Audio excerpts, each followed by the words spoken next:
we'll go ahead and get started. It's going to pretty much run like the last one, except folks will have a little bit more time. They'll have 2 minutes now with this number of candidates for their responses. They're also each going to get a 2-minute opening and a closing. We probably will run a little over just to give them the amount of time that they were expecting when they got here. So if you do have to leave, obviously you can do that. But I want to start by introducing our candidates tonight. Nafisa Fai is here, Jenny Krampath, and Pam Treece are 3 candidates for Washington County Commission Chair. And let's start by giving them a round of applause.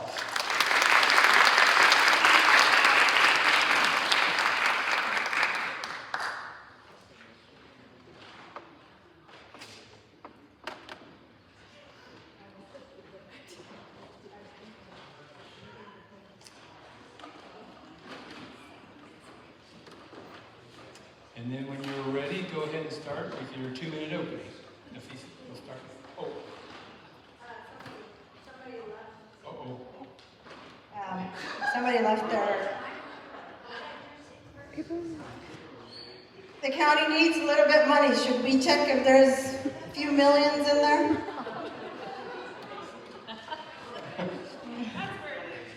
All right. So go ahead when you're ready. But good evening, everyone. Last time I was in this room, it had a little bit more people. It was a standing room. I was here defending our farmlands, and we prevailed. Tonight, I'm here defending myself, appealing to your votes, so I hope we prevail together. My name is Nafisa Fai. I currently serve as Washington County Commissioner for District 1. I am running for Washington County Chair because Washington County deserves a leader who puts people first, who is fair, independent, and focused on what's best for our residents and for our future. Right now, too many decisions are driven by the status quo and influenced by special interests.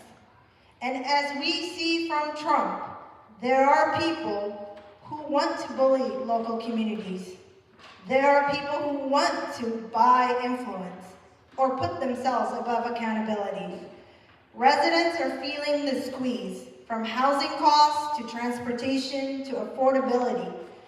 These are local challenges that require leaders who are not afraid to challenge and make decisions based on what's best for residents, not special interests.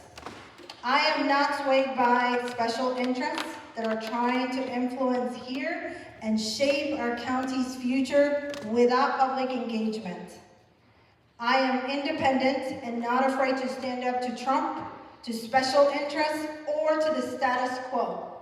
I will approach decisions with fairness, independency, and focus on what's best, what's in the best interest of the people of Washington County. I spent my whole career bringing communities together, solving hard problems, and delivering results without drama or insiders. As chair, I will strive to make Washington County more affordable, more transparent, and more responsive so that everyone can thrive. This campaign is about a county that works for the people who live here, not for Trump, not for special interests, and not for the status quo. I saw a shirt that said, "People Power." That's how I'm here. Thank you. If you could pass that. Thank you. Thank you for having us here tonight. I'm going to try to power through this in 2 minutes. My name is Jenny Krampath. I'm a 4th-generation Oregonian, and I've proudly called Washington County home for over 30 years. I'm running for county chair because our county is at a turning point, and we need a better path forward. For too long, Washington County has been weighed down by excessive spending, growing bureaucracy, and rising safety concerns. The community so many of us chose for its quality of life has changed, and not for the better. While I respect my opponent's years of public service, I believe it's time for a new voice and a new direction. We cannot keep relying on the same people and approaches expecting different results.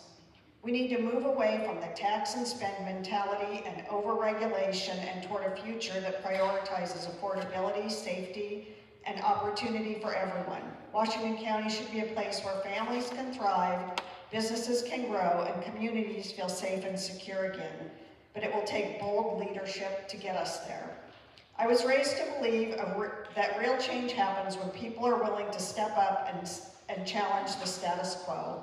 Some may see my lack of government experience as a weakness. I see it as a strength.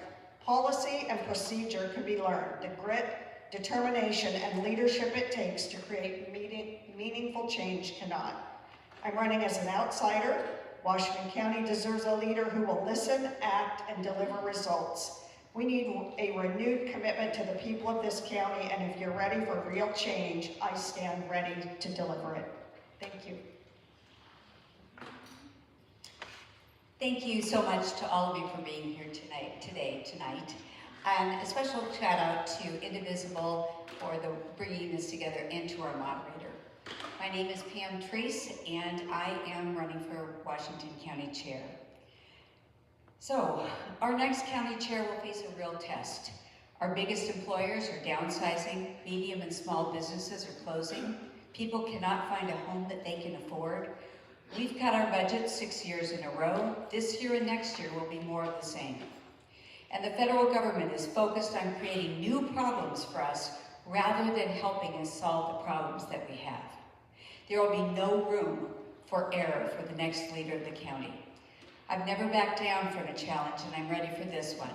In college, I worked nights as a union checker at Fred Meyer's, while during the day I marched with fellow students to end the Vietnam War and to achieve women's rights. I taught high school students and went on to excel as a leader in a male-dominated corporate environment. I led a major organization that brought together businesses, unions, and government to grow our local economy. And for the last 8 years, I've worked at the county to add affordable housing, expand addiction treatment, and champion our diversity as our strength. Throughout the time I've been here, I've led through collaboration and integrity. Our next chair must be able to bring out the best in their colleagues and county staff.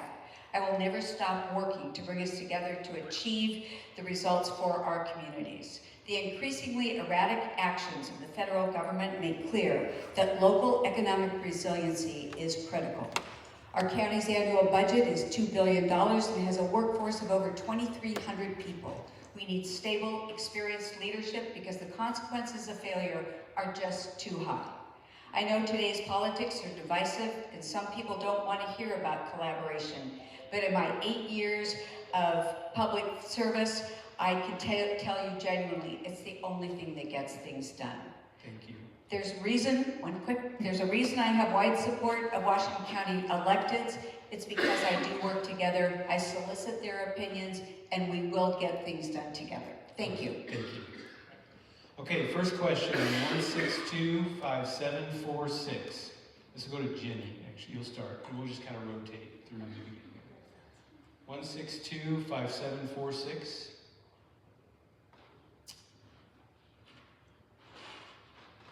All right, 1625728.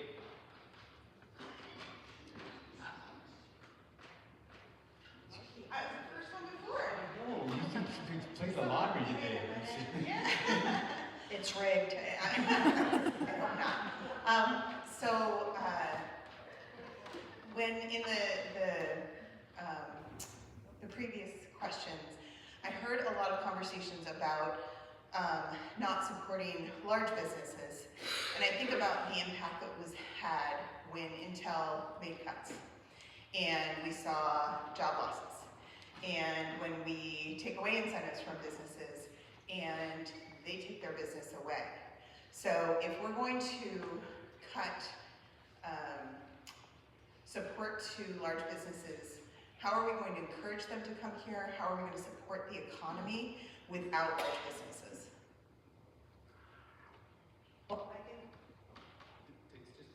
Sorry. I think we need to continue to support large businesses because they're large employers, which mean more than a job. It means houses, it means money in the community, money for other businesses. the thing we need to do to encourage business to come to this county, and Oregon is a known, it's not a great place for businesses. It's divisive, taxes are too high, it's very difficult to have a business here, so we need to cut the red tape and regulation that encourages businesses to come here. Businesses coming in, bring more employees, bring more, widens the tax base, and makes the whole community roll. Thank you. Pam? Thank you for your question, and you really hit the nail on the head when you talk about economic development. The reality is that we need the entire base to stay healthy, and our large businesses create supply chains for other businesses to be successful.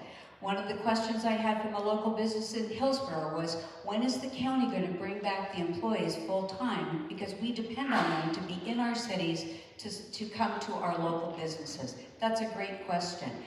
I've spent 20 years in economic development, and it is a finely balanced process that you look at the large businesses, but at the same time you have to focus on your medium and small businesses to make sure that everybody has opportunities.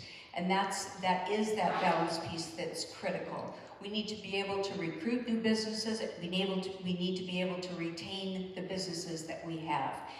Washington County is the economic engine of the state. That's what we all hear, right? The reality is we are the economic engine for the state. In an income tax dependent state, the money that we generate for high wage jobs support schools in Medford, Oregon, in Crane, Oregon, in Malheur County. I heard Kimberly talk about being from Malheur County, all over the place.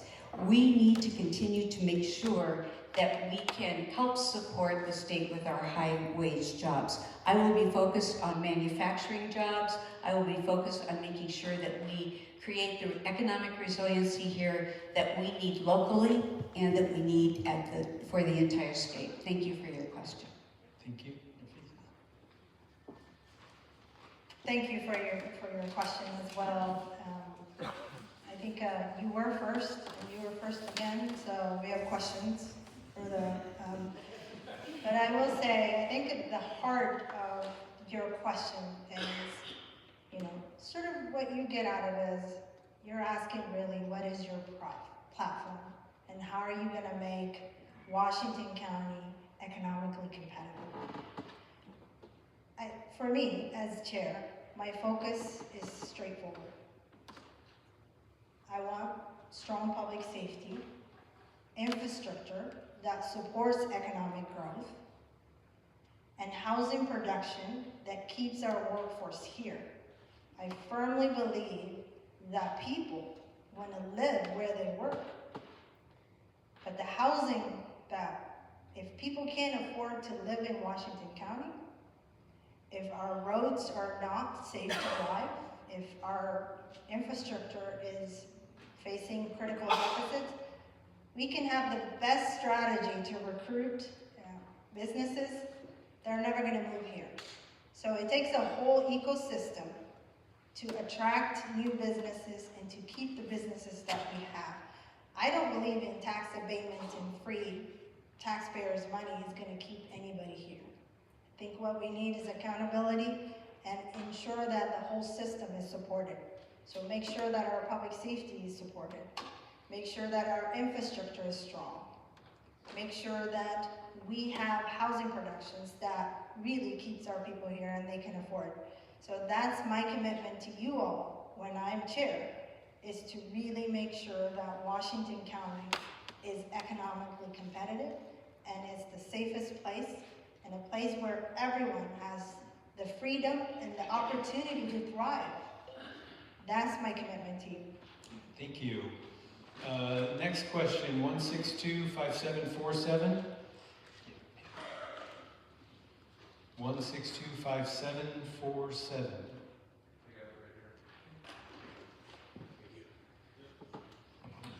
Hello. You couldn't pick up the paper or open social media the last couple of years without, especially last year, without hearing about the 1,700-acre expansion and how that was happening to fund the state's need for economics. The people of Hillsborough, others showed up wanted to be a part of that, that process was going to happen at the legislature. It wasn't going to happen locally. So two-part question. That's going to come up again in 2027. Would you like to see it happen locally with local jurisdictions making the decision? Or do you want the legislature to take it over? That's part one. And part two, there was about $2 billion of land on the line there when that line moves. I just want to ask if any of you have taken campaign donations from anybody that might have benefited. Excuse me. Have you taken any campaign donations from any of the landowners or consultants for the landowners who would benefit should the 1,700 acres come in? Thank you.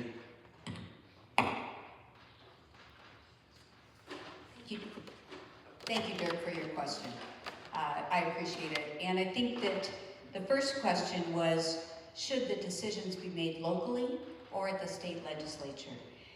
What we have with our land use issues right now is we've been in a situation for a long time where our current UGB, our current lines haven't met the needs, and there's been one-offs, whether it's backroom deals to go down to the legislature to bring in the land, then to take it back out, whatever it might be. We need to get together with Washington County, with Metro, with our cities. We need to formulate a plan to look at how our land use decisions are going to be made as we move forward.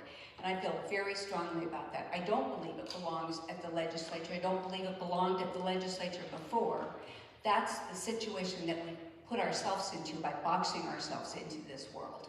So at this point, I believe through my leadership, we will be working closely with Metro, we'll be working closely with the cities in the area, whatever city is impacted.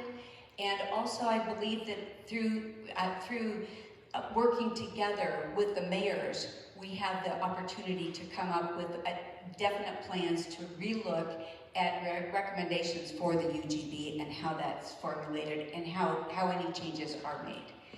You asked if I had received any donations. I've received over 400 donations. The question came up earlier about who are your largest donations from. My largest donations came from IBW electricians, union electricians. I have received donations from a wide group of people all throughout our county, and there are land use people in that mix. So I'm not going to tell you that there aren't, and I know you've looked at Orstar, and I know you know, as well as probably everybody in the room. I'm not ashamed of any donation that I've taken, because I know that when I sit in a policy seat and when I'm making decisions for the residents of this community, not for anybody else, but for the residents. And that's how we have to focus. We are elected by the residents, and we are accountable to the residents.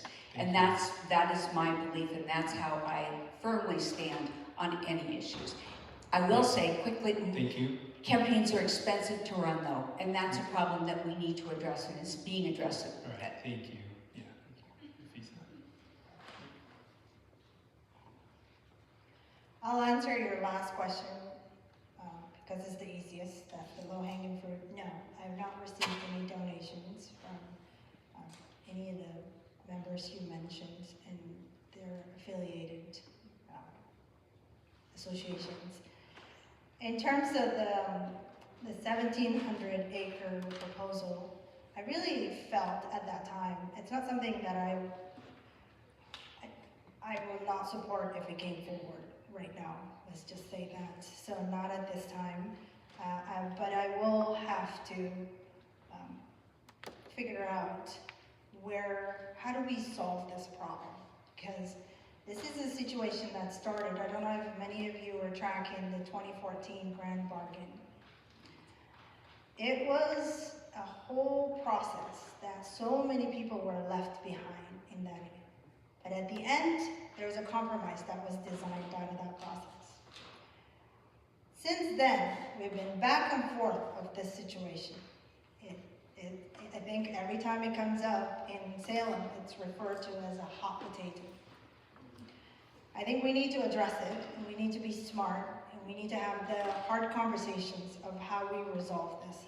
Because this can't be the life for the farmers and the culture we want to cultivate in Washington County and the culture we want to foster moving forward.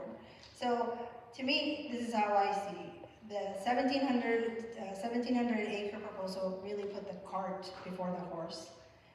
It was a proposal that skipped foundational steps to build awareness and trust among Washington County leaders, organizations, businesses, and residents. Everybody was left behind on that whole process. So we need to answer the question of what kind of a regional economy are we building that's going to improve the health, well-being, and the financial stability of Washington County residents. Because Washington County, I'll say this last thing, Washington County is home to some of the world's best soils with an active and an important agricultural community and economy.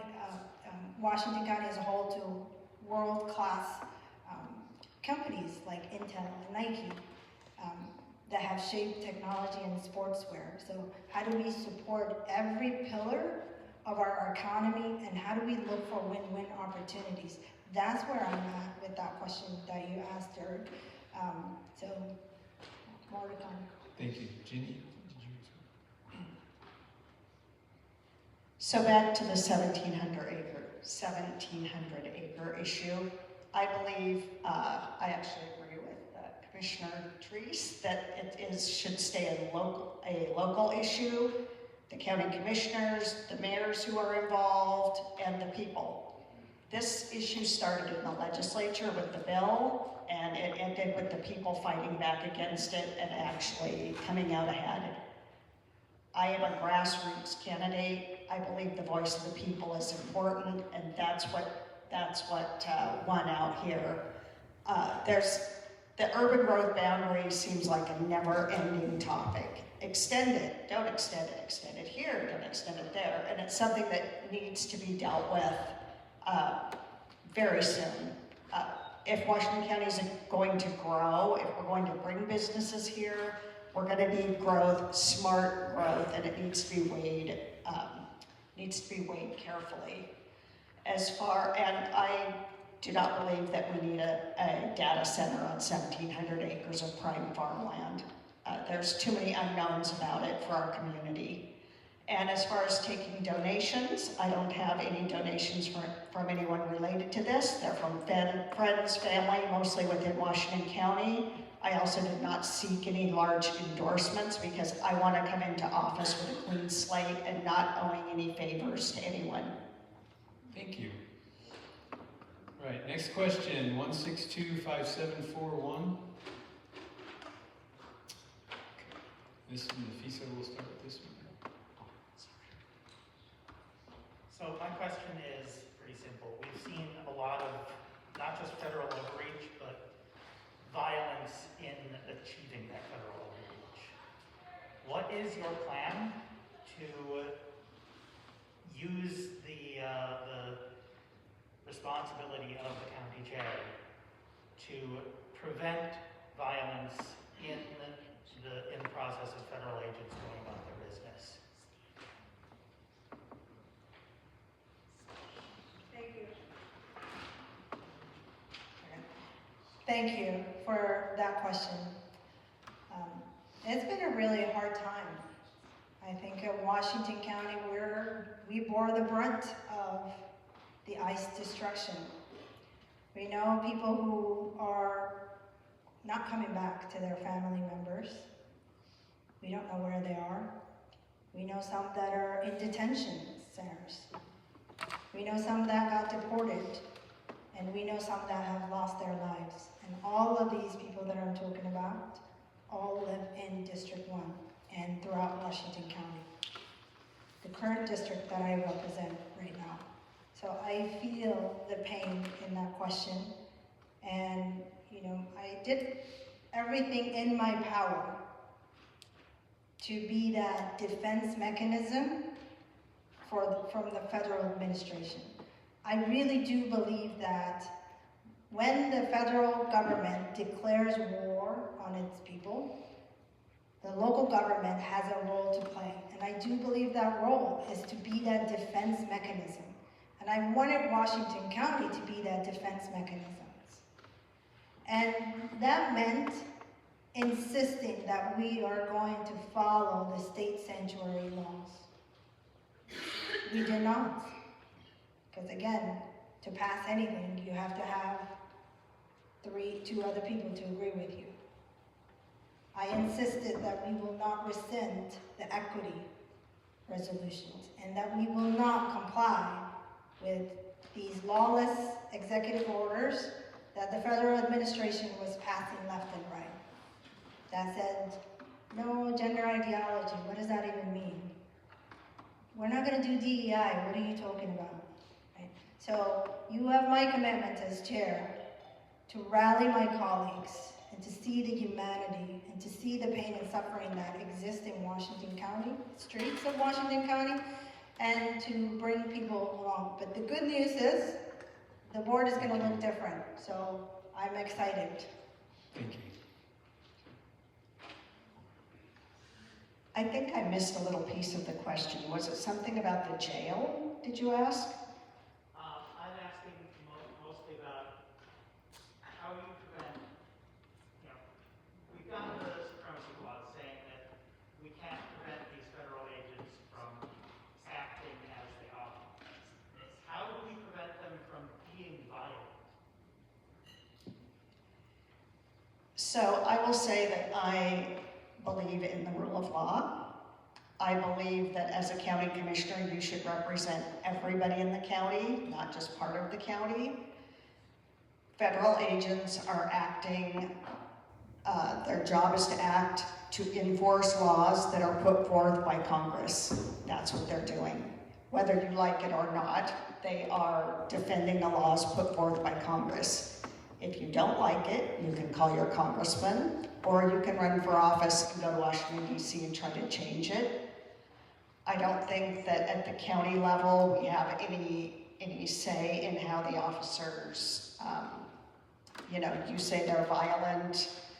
I have not been to anywhere where they are to see what's happening there, so I can't speak to that. But they're doing the job they were hired to do. And I think that the county commissioners should be standing for the rule of law and defending police.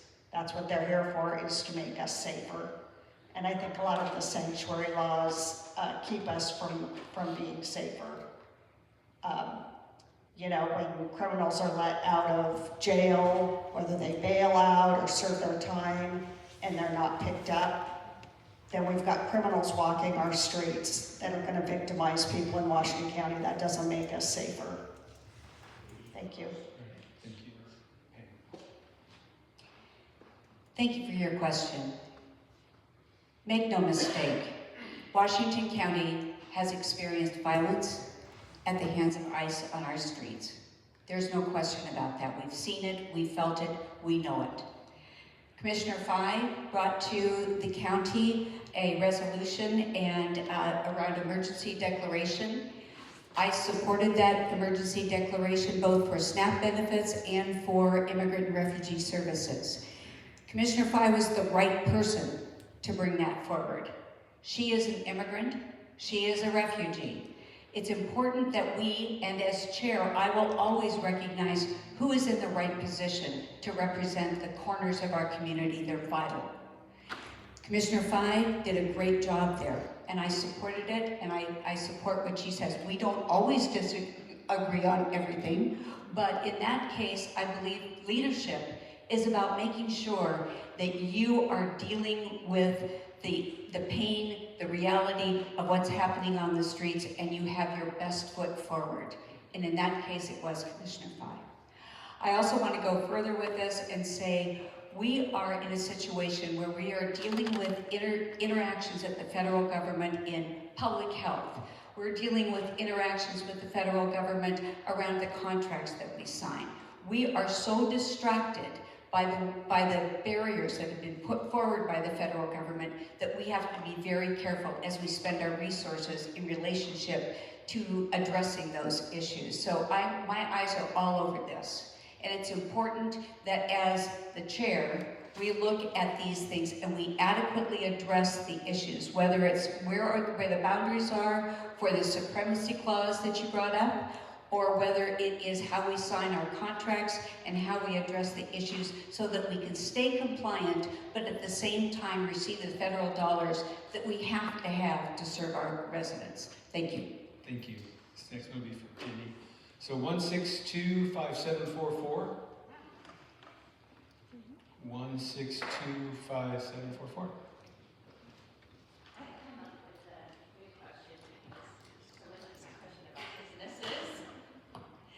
So here we go. In the state of Oregon, we have the most sexual offenders per capita in the entire United States. I don't know if you guys know that. We have over 35,000. We have a backlog that varies anywhere from 12 to 15,000 that have been not classified. So we don't know where they're classified. Are they level 1? Are they level 2? Level 3? The state of Washington County has plans to put these all over our communities, just so you know that. There's one coming near me. It's an 85-bed shelter that will house violent criminals, sexual offenders, people seeking treatment, which we originally thought that's about what it was all about, but that's not quite true. And then another community. So my question kind of goes hand in hand. It kind of goes a little bit with the businesses. How are you guys planning on keeping these businesses and promoting businesses to come here when these people are all surrounding in our communities? Like, what's your plan on that? Because as far as I know, that a lot of people don't want to live by that. Thank you. Well, it's tough to attract businesses in Oregon because we have the highest income tax level, we're at the highest tax rate, we've got the lowest schools almost in the country, and in Washington County we've got these large suburban neighborhoods with thousands of children that live nearby and schools, and we're putting transitional housing locations right outside these neighborhoods. I heard the county communications person say that the county intentionally does not let the neighborhoods know these are going in because they don't want to deal with their input and they don't want them to screw up their land deals. The one that she's talking about is maybe a quarter of a mile from Columbia Sportswear, who already has 1 foot out the door to leave this state. And when they find out that there's a housing project that's going to house sex offenders, violent people, it's low to no barrier, and as of now, there are no background checks being required, so nobody's actually going to know anything about the people that live there that are being put right in. There's 3,000 children within a couple miles of this transitional housing center. The next one going in is on the corner of the new Reed's Crossing neighborhood, which are brand new builds, brand new neighborhoods, and a 60-pod, I can't come up with a word, a 60-pod location is being put there that I assume will be the same, low to no barrier. It's really unfair to people. It's really hard to bring businesses in where these are areas where families are gonna wanna live and move to come here. Their property values, they're not gonna be able to sell their homes. It's everybody's largest investment is their home, and this is gonna affect everybody's property values in the vicinity of where these are being put in without no notice that they're coming. Thank you. Mayor? Thank you for the question. And I'm going to start by thanking everybody in this room who voted for the supportive housing services measure that provides resources to address the homeless issue, to address transitional housing. You voted for that, and we voted for that in this county. Part of that process is to provide the recovery services, to provide the shelter services, and in coordination with our cities, we are doing that. The transitional housing that is going in on 158th and Cornell Road is a high barrier, location. It is a recovery site, and it is for people who have are in the process of finishing their recovery and moving into transitional housing so they can move out and back into the community. The debate right now on that particular site is about background checks. And I know that our staff, along with the commission, is working. We just talked about this at our last commission meeting. We're working to see where we can address this issue, because there's the mindset that if you have served your time as a felon, and I'm not talking about a sexual predator, I'm talking about as a felon, that you have the right to come back to society, you've served your time, and if you are going through and adhering to the policies of the place that you're living, should we be doing background checks is the question. When it comes to sexual predators, they are on a list. That list is active, and you can have sexual predators living in your neighborhood right now. There are limitations on that. The issue, like I said, is the debate about the background checks, where it's effective and where it isn't, while we protect people's rights and also protect the people in the neighborhoods. But this process is what you asked for, and we're doing it well in Washington County. So thank you for passing that, and thank you for continuing to support our homeless and our people into housing. Can I make a comment, because I've taken less time on all my answers? That's fair. You have to be short.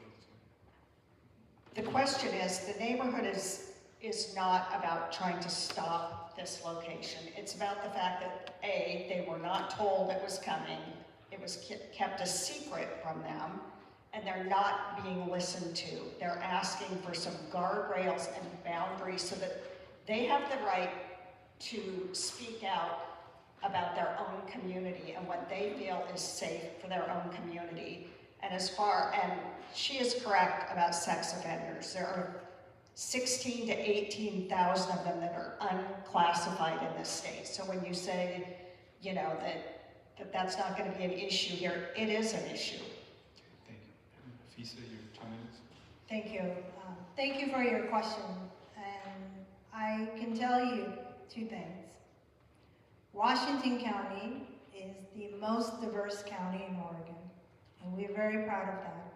And Washington County is the safest county in Oregon, and we are very proud of that. So rest assured that our public safety infrastructure is working really hard to make sure that everyone in this county is safe.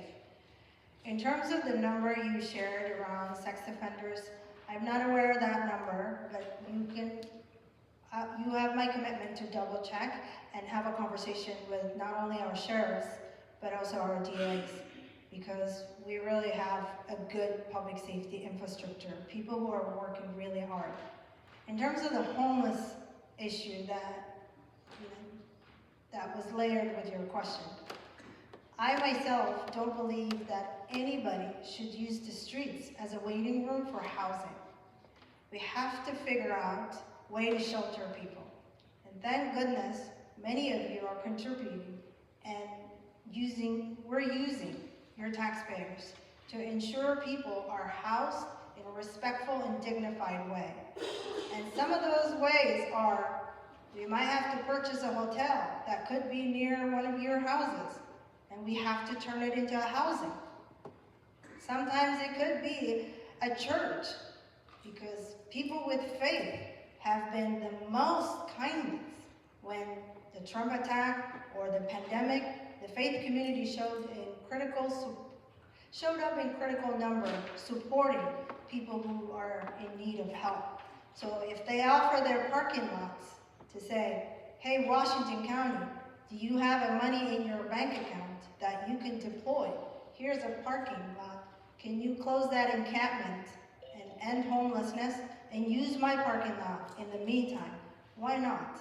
That is the humane thing to do and the dignified way to house people. So you have our commitment that Washington County is using your taxpayers wisely, and that we are housing people in a dignified way. Thank you. Thank you. I think Pam's up next. I think lead off. So 1625729.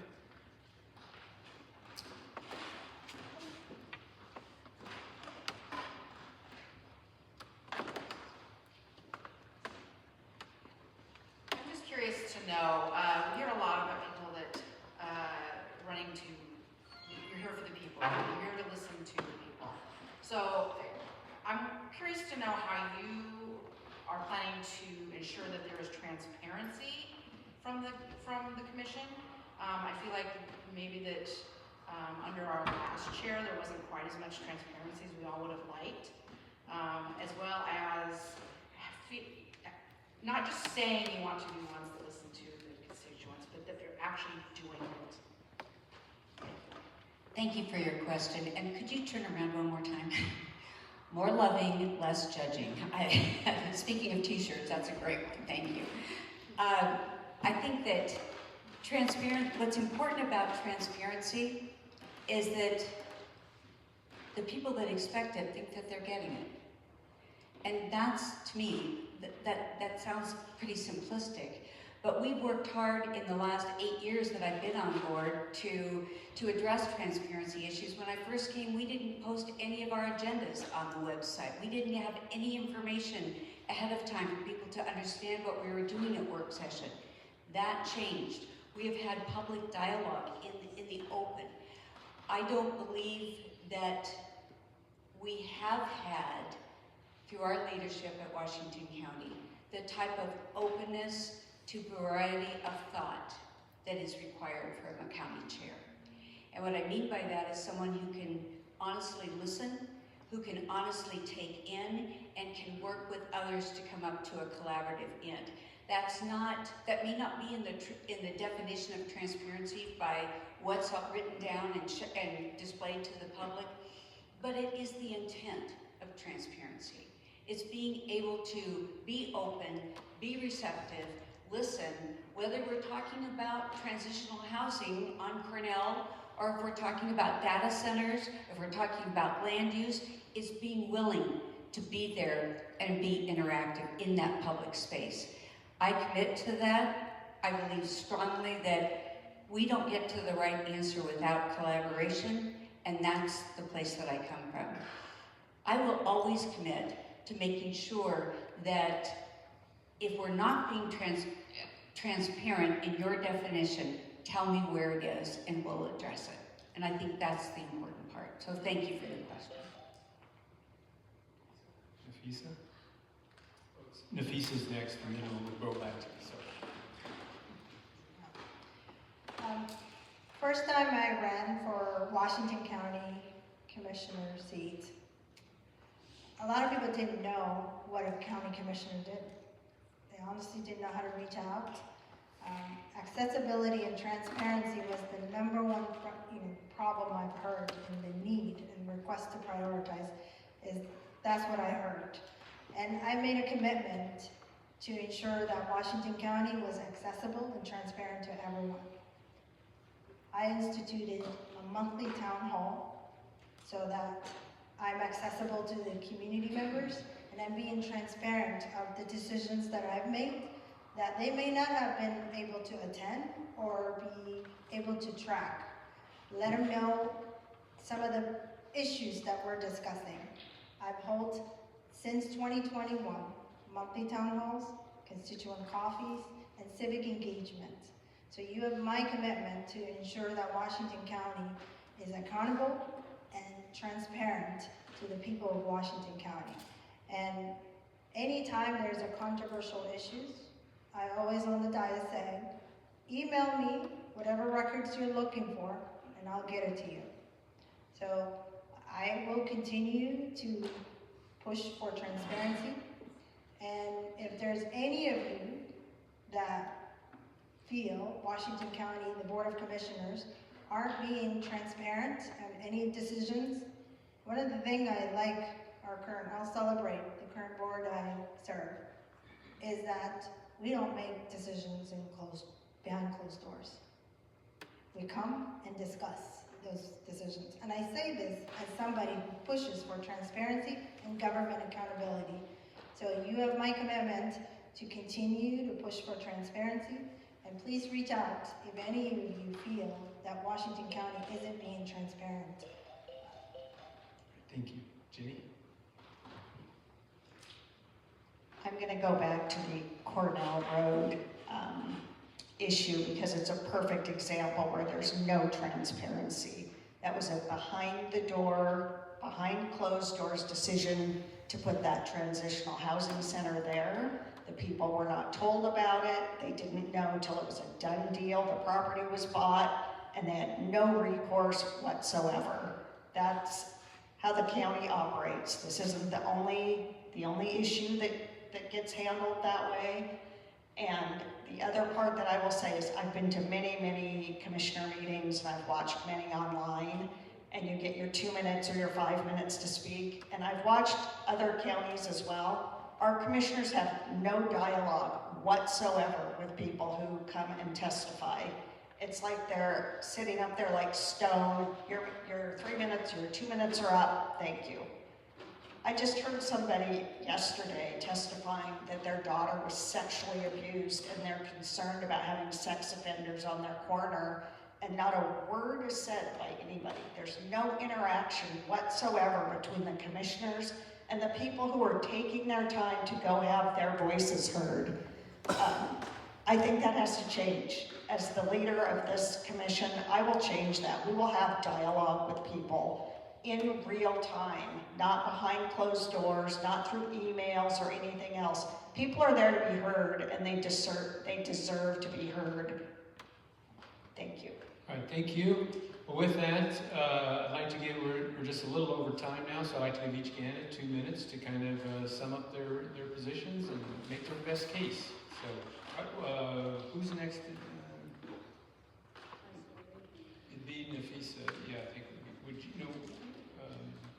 This is where the wheels come off the cart. Yeah. This is less than 2 minutes, but I'm going to go right back in closing to a simple statement. It's time for new leadership without deeply embedded ties to old ways. This county needs change, a new direction, and new leadership to move in a new direction. I'm humbly asking for your vote to be the leader. Vote for Jenny Krampath, May 19th. Thank you for having us. I'm going to start by thanking Indivisible Forest Grove for pulling us together, and thank you all for being here until after dark and on it this evening. So thank you very much for your questions. Thank you for your passion for Washington County.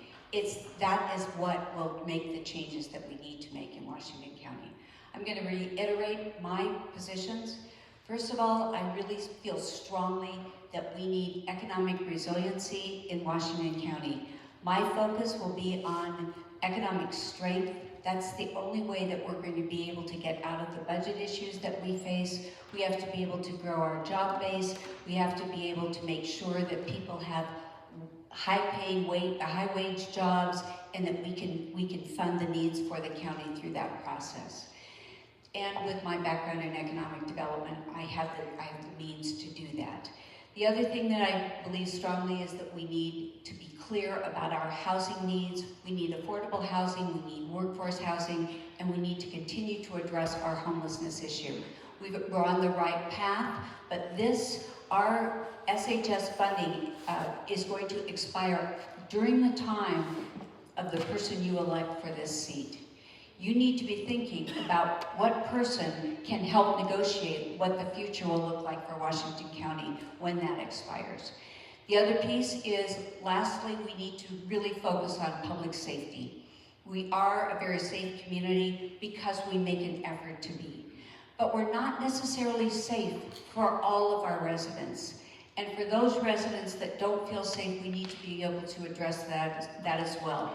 And we do that by being open, we do that by being present, and we do that by supporting our Sheriff's Department, our DA, and all of the processes.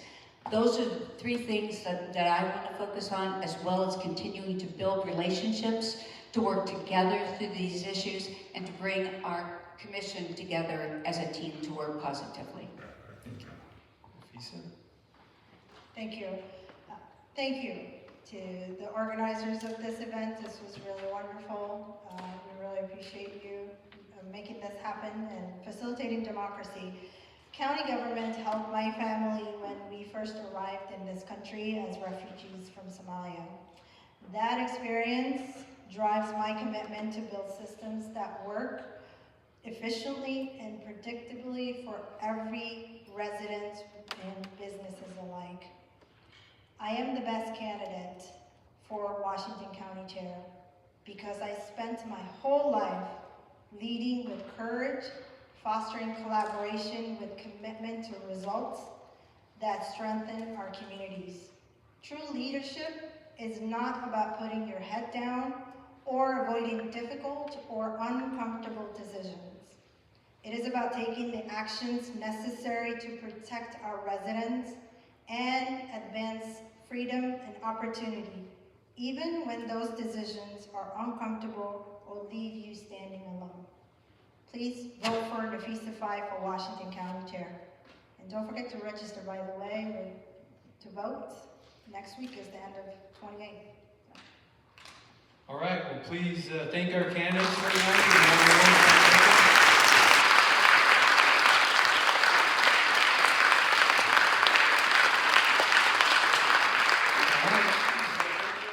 Well, we're going to cut. I guess it's over. Yeah. Well, safe travels home, everyone. Thank you so much for showing up tonight. Next week, next Wednesday, we'll be having one for Metro candidates.